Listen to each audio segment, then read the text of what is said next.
Programa Palavra Espírita. Apoio Cultural. Sociedade Espírita Estudo e Caridade Lar de Joaquina. Odontologia Lauda. O implante que se transforma em sorriso. Goods e Cook Casa Criativa. Agora juntas para lhe surpreender ainda mais. Sociedade Espírita Luz e Caridade. Estamos iniciando mais um programa Palavra Espírita, agradecendo aos nossos apoiadores culturais, Sociedade Espírita Estudo e Caridade Lar de Joaquina, Goods e Cook Casa Criativa, agora juntas para lhe surpreender ainda mais, Odontologia Lauda, o implante que se transforma em sorriso, e Sociedade Espírita Luz e Caridade. E está comigo hoje um trabalhador espírita, que a gente se conhece já há alguns anos. Eu já entrevistei ele no tempo do estúdio, lá no outro estúdio, lá na Venâncio Aires, lá no centro da cidade, Alexandre Ansetti. Alexandre, muito obrigado, meu amigo, por ter aceito meu convite para a gente bater um papo hoje sobre isso que nós vamos falar aqui hoje. Jader, eu que agradeço mais uma vez a oportunidade. Como tu disse, a segunda vez que estou aqui, né? A primeira foi em 2018. 2018, caramba, 5 anos praticamente. Então, só tenho a te agradecer pela nova obrigado que estás me dando. Muito obrigado. Bem.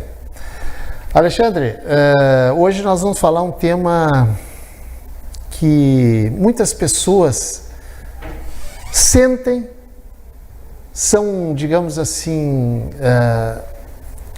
tem esse tipo de problema e não sabe. Hoje, para quem não sabe, a gente vai falar sobre obsessão. O que é, Alexandre, obsessão?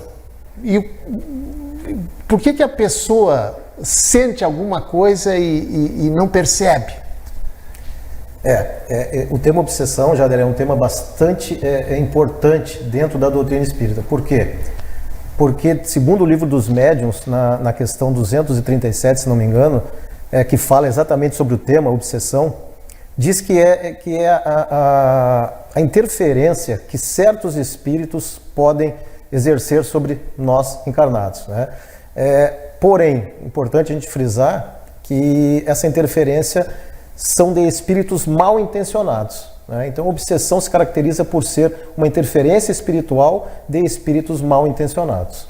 Mas existe espírito bem intencionado, mal intencionado? Sim, o plano espiritual é como se nós estivéssemos, vamos diferenciar plano físico de plano espiritual.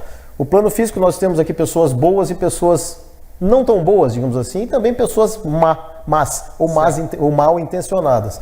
Da mesma forma, no plano espiritual, nós temos aqueles espíritos que seguem nos ajudando, que seguem nos intuindo, que seguem nos orientando, porém tem aqueles espíritos também, como eu disse, mal intencionados, que o próprio nome já diz, né, tem a intenção de normalmente nos prejudicar. Então isso se caracteriza por ser um processo obsessivo. Tá, processo obsessivo, mas isso aí é muito genérico, muito amplo, digamos. Existe mais de um tipo, digamos assim, de obsessão? Importante, antes da gente responder, Jader, é a gente diferenciar influência espiritual de obsessão, né? Influência espiritual é aquela influência que os espíritos não mal intencionados, digamos assim, exercem sobre nós. Nós estamos sujeitos a termos acompanhamentos espirituais, né? E esse acompanhamento espiritual muitas vezes são daqueles espíritos ignorantes, aqueles espíritos que não sabem o que estão fazendo, espíritos que muitas vezes dizem que estão perdidos, né? Se aproximam de nós muitas vezes procurando ajuda. Isso não é obsessão, isso é uma influenciação espiritual passageira. No momento que se torna uma influência mais duradoura, digamos assim, esse processo passa a ser então caracterizado como obsessão, lembrando que nós temos que levar em conta, como eu disse, a má intenção, né? Então, havendo a má intenção, vamos dizer que isso é então um processo obsessivo.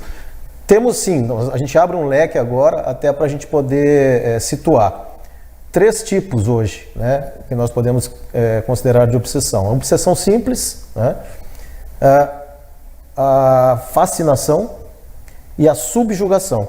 São níveis diferentes de processos obsessivos. Tu pode explicar assim, meia dúzia de palavras cada uma? Sim. A obsessão simples, como o próprio nome já diz, né, não há o constrangimento ainda do obsediado, ou seja, o espírito obsessor ele atua de forma leve, né, de forma mais atenuada. Não há aquele constrangimento ainda que nas outras, né, que eu vou te dizer depois, existe. Então a obsessão simples é aquele desconforto. Né? O indivíduo passa a ter um desconforto, passa a fazer algumas coisas que não fazia, passa a ter alguns hábitos diferentes dos habituais. Já na fascinação, né, já evolui um pouco, já aumenta um pouco a dependência do obsediado em relação ao obsessor, ou seja, a influenciação se torna mais grave, começa a se agravar, digamos assim, para culminar na subjugação. A fascinação, ela pega muitas vezes o ponto fraco do obsediado. Às vezes o nosso ponto fraco, eu sou orgulhoso, eu sou ciumento, eu sou avarento, ou seja, ela nos ataca ali. Normalmente os orgulhosos são os que são mais atingidos pela fascinação. Então, E os vaidosos? Os vaidosos, os orgulhosos, certo. Essas pessoas elas têm mais probabilidade, se baixarem a guarda, né, de serem atingidas então por espíritos obsessores, buscando o ponto fraco, como eu disse. E nesse caso, o ponto fraco do obsediado seria essas portas de entrada, né, o orgulho, principalmente, do fascinado. Né? Então, essa segunda categoria seria a fascinação. E a terceira categoria, a mais grave, seria a subjugação. Ou seja, já há um domínio praticamente total das faculdades psíquicas do obsediado. O espírito obsessor ele domina a mente praticamente do obsediado, a ponto de, muitas vezes, fazer o que o espírito obsessor determina. Né? Nesses casos, até a gente pode falar que existem até casos graves de possessão, né? Às vezes a gente escuta alguma coisa sobre possessão, o espírito se apoderar praticamente da pessoa doente, daquela pessoa que está sofrendo o processo obsessivo. Então, esse caso de subjugação ele é bem mais grave, tem que ter um cuidado bem mais específico com esse paciente. Agora, Alexandre, o que leva, digamos, um espírito a obsediar alguém? Será que é assim, não gostei da cara daquele fulano, vou obsediá-lo? É mais ou menos por aí ou tem outras causas? Não, normalmente a gente, dentro da doutrina, nós dividimos, né? Existem as causas morais, né? As causas kármicas, as contaminações e a própria auto-obsessão. Eu vou fazer um pequeno comentário sobre cada uma delas. Nas causas morais, o obsessor também se aproxima do indivíduo de acordo com as suas características, né, morais. Então, a moral do indivíduo ela é explorada ao máximo. Então, eu posso atrair espíritos imperfeitos, espíritos obsessores para junto de mim, de acordo com a moral que eu exerço, com a moral que eu tenha. Né? Já no caso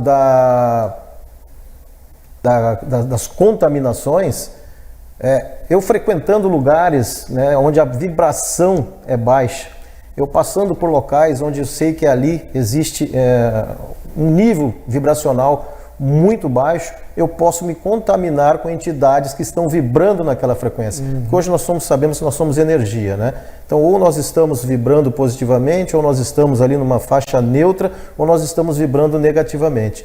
Então, se eu caio, ou se eu deixo cair a minha vibração, eu passo a sintonizar então com espíritos que têm aquela mesma frequência vibratória que eu. E normalmente a frequência inferior são os espíritos inferiores que habitam aquela região. Então eu posso me contaminar frequentando regiões onde a frequência é baixa. Né? As kármicas são aquelas interferências que nós trazemos já de outras vidas, né? São aquelas perseguições espirituais que nós conhecemos, ou seja, eu fiz mal no passado para alguém, eu tenho algum desafeto, né, do passado principalmente, esse desafeto ao longo de várias existências me busca, em determinado momento ele me encontra. Por que ele me encontrou? Porque eu também desci ao nível dele. Então, se eu desci ao nível dele, ele me encontrou, esse me matou no passado, esse me fez mal no passado. Ou seja, tudo aquilo que eu posso ter feito no passado de mal para esse espírito, ele vem através da cobrança, né, através do ressentimento, através do ódio, me persegue. Então essas são as chamadas obsessões kármicas. E por fim, a auto-obsessão, né, seria aquela que eu mesmo me obsedi, ou seja, a mente doentia da pessoa faz com que ela sintonize com entidades que lhe vêm através dessa sintonia mental, dessa mente doentia, e eu mesmo acabo atraindo para junto de mim entidades obsessoras através daquilo que eu penso. Então eu mesmo posso ser o causador das minhas obsessões. Alexandre, é correto eu dizer o seguinte: o viciado, digamos, o dependente de drogas, seja lícitas ou ilícitas, isso é uma porta aberta, digamos assim, para aqueles espíritos que foram também viciados enquanto, entre aspas, vivo aqui, ou seja, enquanto estavam encarnados. O espírito, porque o espírito não vira santo depois que desencarna, né? Depois que o corpo morre, ele não vira santo, ele continua se tinha vontade de fumar, ele continua com vontade de fumar, se drogar, ele continua. Isso aí são portas que se abrem, digamos assim, para a espiritualidade inferior, aquela que tu falaste que vibra numa frequência muito baixa, se aproximarem para usufruir também daquela droga exalada pelo encarnado? Com certeza. Existem as portas de acesso, né, para os processos obsessivos. O vício é um deles.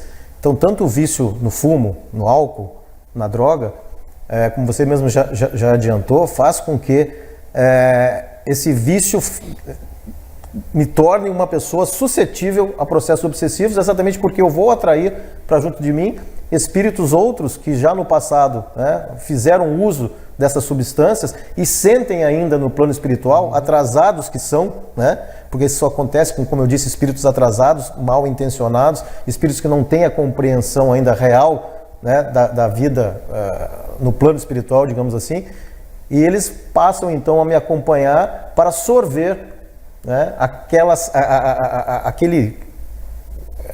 vamos dizer, aquilo que eu exalo, porque todo viciado ele vai exalar, o fumante vai exalar, o álcool vai ser exalado depois que eu ingerir, ele vai ser exalado, a própria droga. Então os espíritos eles vão se aproximar porque são simpáticos a esses vícios. São necessitados daquilo. Ainda necessitados, como eu disse, atrasados que são, não compreendem a real necessidade da evolução e ficam ali arraigados à matéria, digamos assim, ainda para procurar sorver aquilo tudo que o encarnado ainda está propiciando a eles através do vício. Perfeito.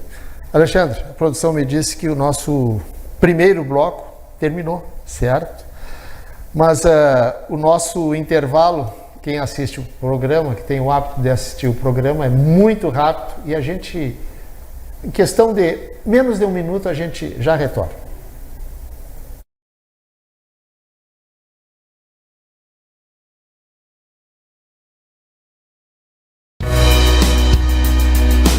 Programa Palavra Espírita. Apoio Cultural. Sociedade Espírita Estudo e Caridade Lar de Joaquina. Odontologia Lauda. O implante que se transforma em sorriso. Goods e Cook Casa Criativa. Agora juntas para lhe surpreender ainda mais. Sociedade Espírita Luz e Caridade. Odontologia Lauda.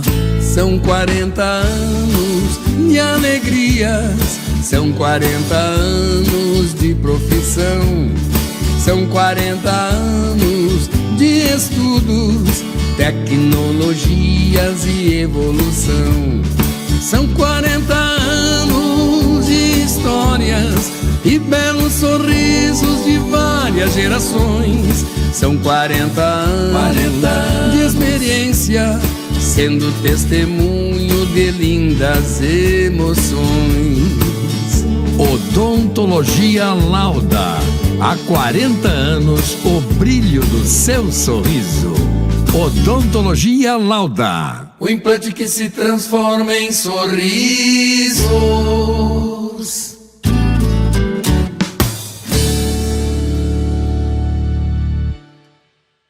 Somos irmãs e vamos caminhar, crescer e distribuir felicidade. Juntas nos tornamos melhores e te surpreenderemos cada vez mais. Vamos espalhar coisas lindas por aí? Agora juntas. Goodies e Cookie, ainda mais criativas. Em 3 endereços: Santa Maria Shopping, Royal Plaza e uma nova loja na Avenida João Luiz Pozobon. Estamos iniciando o segundo bloco do programa Palavra Espírita, agradecendo mais uma vez aos nossos apoiadores culturais, Lar de Joaquina, Goodies e Cookie Casa Criativa, Odontologia Lauda, e Sociedade Espírita Luz e Caridade. E para quem está chegando agora, eu estou batendo um papo com um trabalhador da Casa Espírita Luz e Amparo. Luz e Amparo é lá de Camobi, né? Isso. Alexandre Ansetti. E a gente está batendo um papo sobre obsessão. E eu vou iniciar o segundo bloco, Alexandre, te perguntando o seguinte: exorcismo.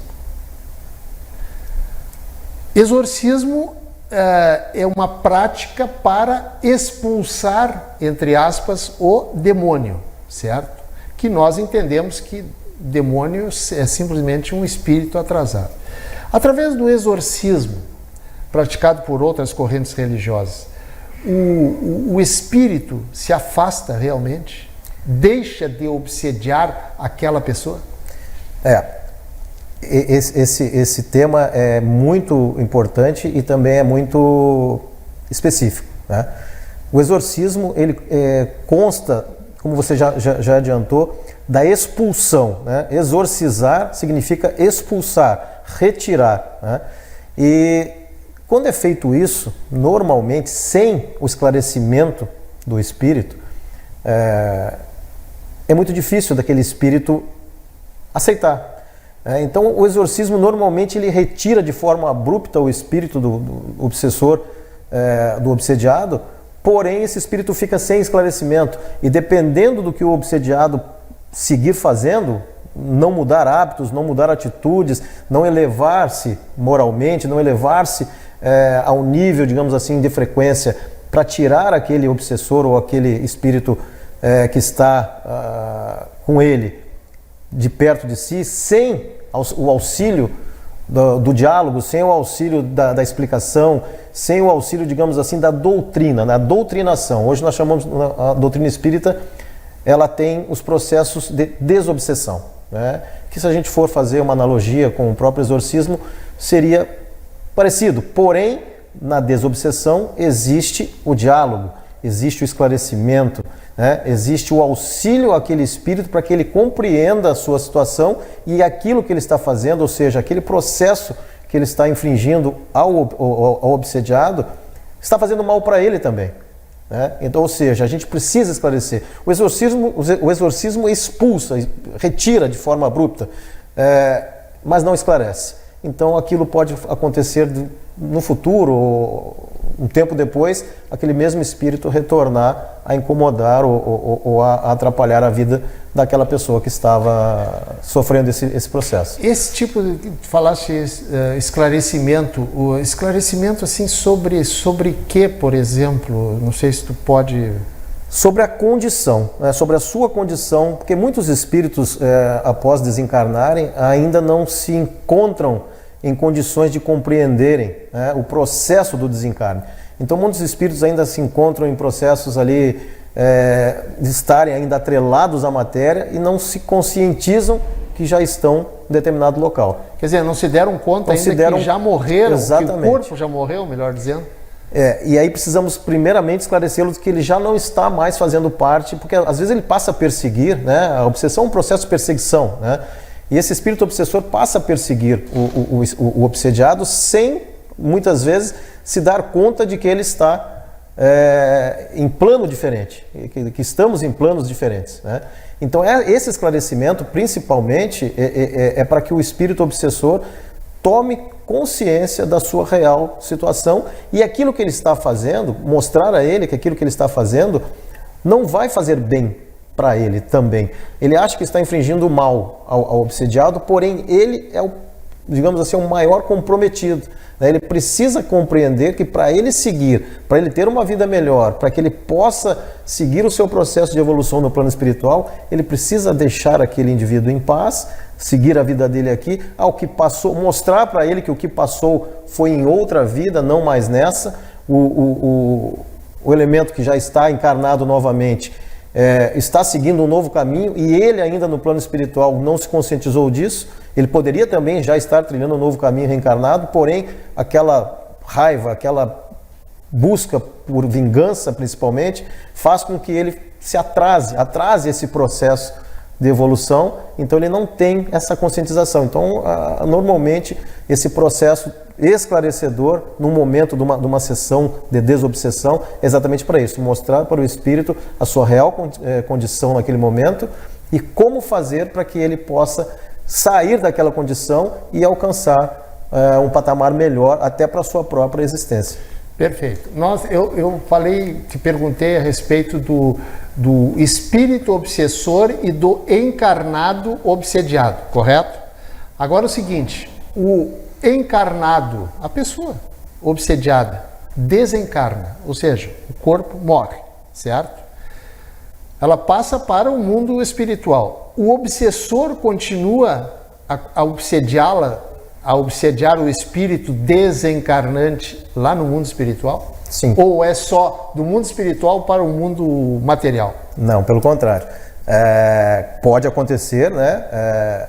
No momento do desencarne, o espírito obsessor segue obsediando o desencarnado, que era encarnado até então, né, lá no plano espiritual. Nós temos outras formas, né, de obsessão.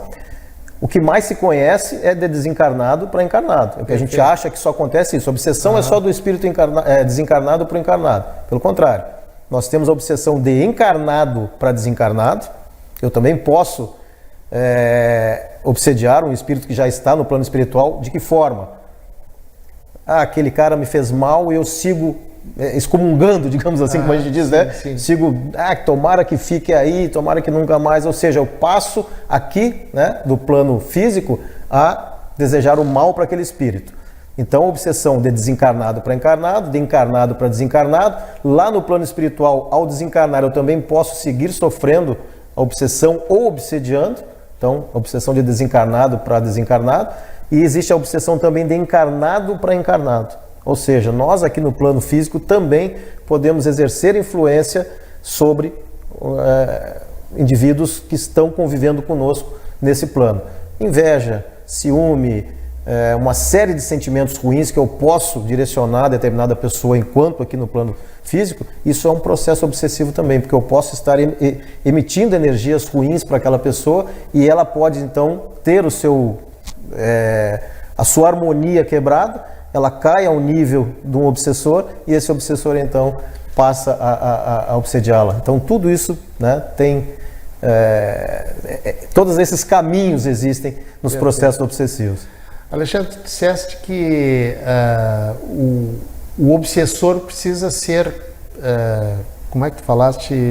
Orientado, não doutrinado. Doutrinado, né? Esclarecido. Eu acho que é a melhor palavra, isso, né? Esclarecido. Agora, o obsediado, se dando conta de que alguma coisa está errada com ele, né, que não é possível, ele pode ajudar a si próprio a afastar o obsessor? Se sim, de que forma? Claro que pode. Primeiro, se conscientizando, né? Hoje em dia, existe uma série de processos que nós podemos fazer para auxiliar as pessoas que sofrem processos obsessivos. Primeiro é a reforma íntima, reforma moral, né?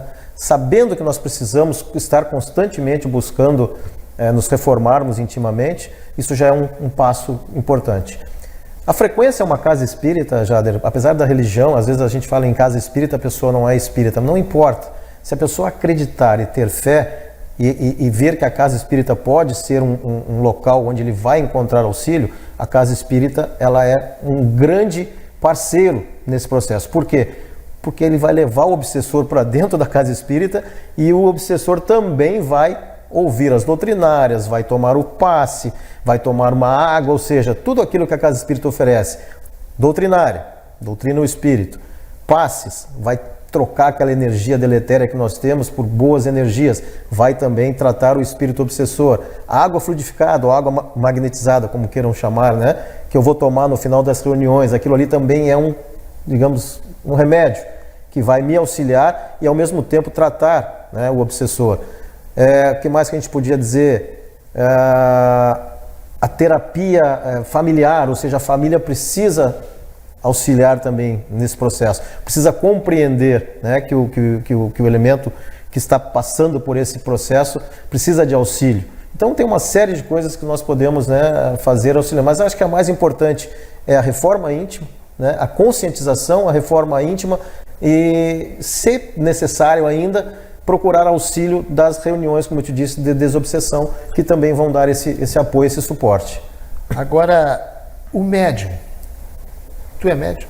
Não. Não. O médium, ele... Desculpa, médico, eu entendi médium. Médium, sim. Sim. O médium é passível de ser obsediado? Com certeza. O médium nada mais é do que uma pessoa comum. Todos nós somos médiuns, né, Jader? Eu sempre digo isso nas casas espíritas. Todos nós somos médiuns. Não existe uma pessoa que é médium e a outra não. Todos somos.